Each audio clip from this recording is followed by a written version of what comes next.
मेरी घरवाली अब मतलब कि हमारा रिलेशन था 2016 से, उसके बाद में हमने पढ़ाया लिखा अपना, उसको सपोर्ट किया, उसको फिर सिलेक्शन हो गया 2023 में। उससे पहले हमने कोर्ट मैरिज की थी, जिस कारण उसको सर्विस उसको बरेली में मिली। बरेली में पोस्टिंग होने के बाद में करीब 17-18 महीने से मेरे यहाँ आना जाना नहीं है, और मेरे प्रति उसने झूठा मुकदमा लगाया, दहेज का झूठा मुकदमा मेरे पे लिखवा रखा है। मेरे पूरे परिवार पर 8 लोगों के नाम है, जिस कारण मैं कप्तान सर के यहाँ पे एप्लीकेशन देने के लिए आया था।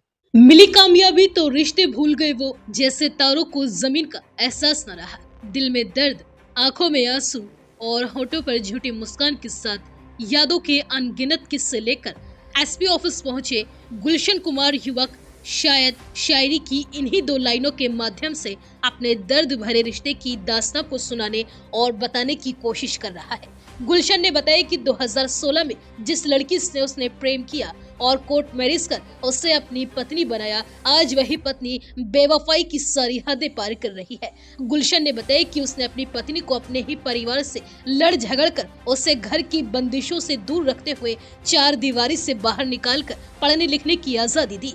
उसके सपनों की उड़ान को पूरा करने के लिए जी तोड़ मेहनत मशक्कत की, और आज वही उसकी पत्नी जब कामयाबी की राह पर चलते हुए उत्तर प्रदेश पुलिस में सब इंस्पेक्टर बन गई, तो उसने सबसे पहली एफआईआर उसी के ही नाम दर्ज करा दी और आरोप भी ऐसा लगाया जिसे सुनकर और जानकर हर कोई हैरान है। गुलशन ने कहा, साहब, जिस लड़की से कोर्ट मैरिज के दौरान उसने दहेज में 1 रुपया नहीं लिया, आज वही दरोगा बनने के बाद दहेज उत्पीड़न का आरोप लगाकर अपनी जान का खतरा बता रही है। लड़के के माता पिता और नंद नंदोई के द्वारा उसको प्रताड़ित किया जाना बता रही है। दरअसल ये पूरा मामला उत्तर प्रदेश के हापुड़ जिले के पिलखुआ नगर कोतवाली क्षेत्र के गाँव पूठा का है। यहाँ रहने वाले गुलशन कुमार की शादी 2 दिसंबर 2022 को नगर कोतवाली क्षेत्र के मोहल्ला गणेशपुरा में रहने वाली पायल रानी के साथ हुई थी। गुलशन ने बताया कि पायल से उसकी पहली मुलाकात साल 2016 में हुई थी।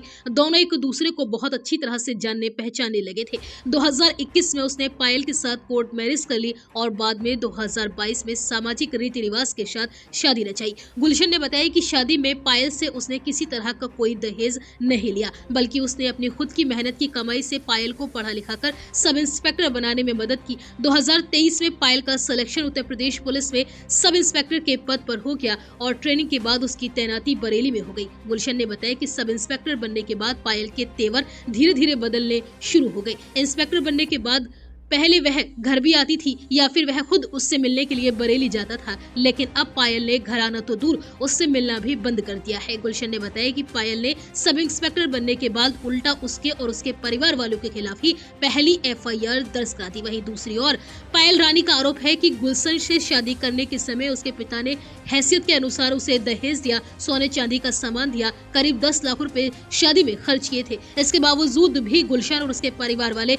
अतिरिक्त दहेज में 10 लाख रुपए और एक कार की मांग कर रहे थे। पायल का आरोप है कि शादी से पहले ही उसका चयन उप निरीक्षक के पद पर हो चुका था और शादी के 3 महीने बाद जब वह ट्रेनिंग के लिए गई तो ससुराल वालों ने उससे उसकी सैलरी की डिमांड की। पति गुलशन और ससुराल वाले उस पर 10 लाख रुपए लोन लेने का दबाव बनाने लगे, जिस पर उसने अपने पति गुलशन को 10 लाख रुपए का लोन भी निकलवा कर दिया, लेकिन इसके बाद भी वह उसकी सैलरी की डिमांड करते रहे। पायल का आरोप है कि जब उसने सैलरी देने से इनकार किया तो गुलशन ने उसके कमरे पे आकर न सिर्फ गाली गलौज की बल्कि मारपीट तक की।